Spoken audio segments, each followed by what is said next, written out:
This game recap is brought to you by Manscaped's Foot Duster Foot Deodorant. Say goodbye to stinky foot funk with this essential deodorant spray. Head over to manscaped.com and use the promo code SACCITY for 20% off and free worldwide shipping. The Foot Duster Foot Deodorant by Manscaped. The best protection any place below the waist. Last night, we did have some type of football that was played between the New York Giants and the Dallas Cowboys. The Cowboys were able to pull off the win against the Giants 23-16 in this game. Cooper Rush now 3-0 to start his football career, joining a very nice list of names of Cowboys quarterbacks to start 3-0 in their careers. On the other side, Daniel Jones now moves to 0-9 in primetime games, 0-6 on Monday Night Football. Aaron, let's start off on the losing side of things with the Giants here. 16 points from them, a decent day from Saquon Barkley, and a good performance from Daniel Jones, or a bad performance from Daniel Jones? I thought it was not bad. I thought I saw good plays from Daniel Jones, and I wasn't sure how to judge this because it seemed like he was doing everything he could to extend drives and do what he could do. He just did not have protection. Am I wrong for that assessment? He played. He played okay. I don't think he played great. I do think that he was running for his life, and a lot of that was schemed up. Like, I don't think that the Cowboys cared that he was running, and I think that's what they gave up. And then you've seen at the end of the game, when they wanted to make sure he stayed in the pocket and had to beat him with his arm, they spied him and he couldn't do it. And so I think that's really what this was about. It was about Dallas taking away what the Giants wanted to do for the most part of the game and letting Daniel Jones get his 10, get his 15 on the ground, run around, because they knew that their pass rushers would get after him. And they played a lot of man-to-man. And so because they were in man-to-man, when they turn their backs, the quarterback has some room, he can get some yards. But I think at the end, you noticed they knocked all that out. They put Donovan Wilson as a spy, and he was unable to run that last couple of drives, and there was pressure every time in his face. So I think it was more schemed up that way. But do I think he played okay? I do. I think he kept him in the game, and I think he played a decent football game against a really, really good defense. Like, the Dallas defense is right up there with the best defense in the league. That's a very, very good defense. Their pass rush is elite, and they're a playmaking defense, and they find the ball. So, I thought he played okay. I definitely didn't think this game was like an L on him. Obviously, at the end, he throws that pick there, but his receiver fell down, and it's an unfortunate circumstance. But he played decent. I mean, it wasn't nothing special, but it wasn't one of those typical Daniel Jones wet the bed games either.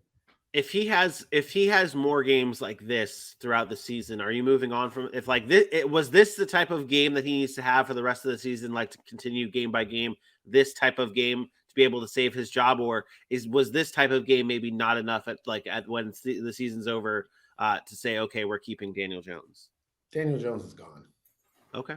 I don't think there's any resurrecting Daniel Jones, and it's not even from a perspective of is that talent in there untapped or whatever. Like, look at the first 3 games. I mean, they're 2-1 and they won their first 2 games. It's not him. The engine of that team is Saquon. Like, despite all that they did, Daniel Jones did, Saquon breaks the 50-yard run or whatever for a touchdown. Outside of that, how many points they scored? 9, a bunch of field goals. Like, it's Daniel Jones is not. He's not good enough to be that franchise guy. Like, that's where we're at now. We've seen it enough, and he's not it, and they have to move on from him. If they don't, they're making the same mistake I tell every other team they're making with Baker Mayfield or Jimmy Garoppolo or any of those other guys that might grow into something that's good enough to get some regular season wins. But do you honestly think that Daniel Jones is good enough to take the Giants to a Super Bowl? Because I do not. No, and I don't think that's what you said yesterday. You're like, you don't think it's going to be him. Like, if you don't have a quarterback. Hi, Layla. Yeah, she's buzzing right now. If you don't have a quarterback, you're not going to get that far. And there's the anomaly, but seems like the Giants might not have their quarterback. And that really isn't a knock on Daniel Jones right now, because I do think he had a better game, and a good game. I don't think he had a terrible game here last night. He is one of the most pressured quarterbacks in the NFL to start the season, though, being pressured at least 43% of his dropbacks this season through 3 games. He's getting pressured quite a lot. That seems to be the recipe for success to beat the New York Giants, is to get to Daniel Jones. On the Cowboys side, Cooper Rush leads them to victory, 21 of 31, 215 receiving yards in this game, or 215 total yards in this game, and a touchdown. What did you see from the Cowboys offense that makes you think, okay, maybe it's similar to what like we talk about with the Browns or teams that are similar to what we talk about with the Browns with surviving while Jacoby Brissett's the quarterback. Seems like the Cowboys are doing pretty well without Dak Prescott right now, and they're surviving. What do you think what did you see from that offense last night?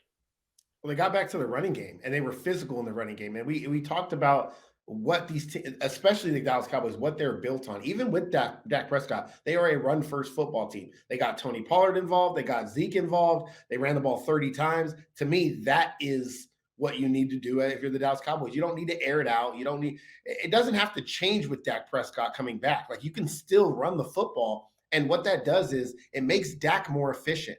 Dak is going to create bigger plays than Cooper Rush because of the talent. But you don't have to say, oh, because of the talent, I need to spread it out and throw it around the yard 40 times just because it's Dak Prescott and we're paying him $40 million. No, he's going to be a little bit more efficient. So instead of maybe Cooper Rush is throwing it 30 times, only getting 215 yards and a touchdown, Dak Prescott throws it 30 times, you might get 280 and 2 touchdowns. And that's the difference in their offense is when Dak Prescott's in there, he's a little bit more dynamic. So he's going to be able to be more efficient. Run the ball. I think they have something good when they run Tony Pollard and Ezekiel Elliott the way they ran him last night. Everybody goes crazy because I always say Tony Pollard's not it or he's not the starter. Tony Pollard is not an every down, carry your team running back. So when everybody talks about moving on from Zeke, that's my problem. They work hand in hand because Zeke is every time Zeke touches the ball, the pile is going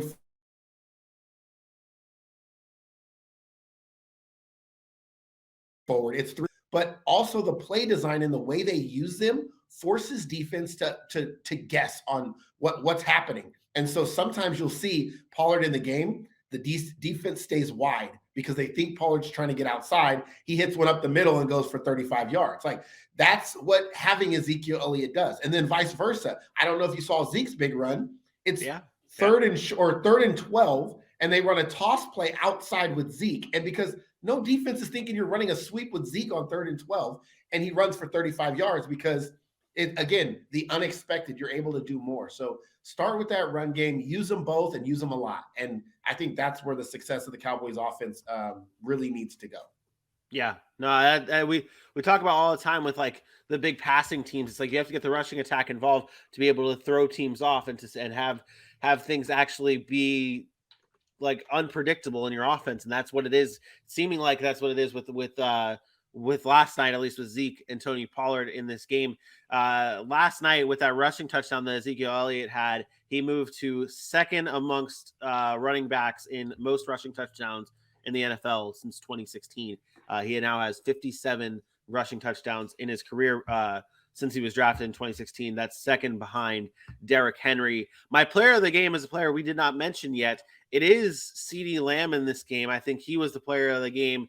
I know he had a really bad drop I don't even know if I want to consider it a drop. He didn't really even make an attempt to make a play on this ball. But it was earlier on in the game. I don't know if you saw it. You mean he didn't attempt to make a play? He dropped it. Yeah, it was bad. But he was smiling after it. I was like, something's up with Zeke. Something's up with CeeDee Lamb. He's gonna get something later on. He knows it's coming. He's gonna make a play later on. And that he did. 12 targets, 8 receptions, 87 yards, and a touchdown to finish this game. CeeDee Lamb is my player of the game. What did you think of CeeDee Lamb last night? I thought he played okay. I'm not as high on CeeDee Lamb as I was before.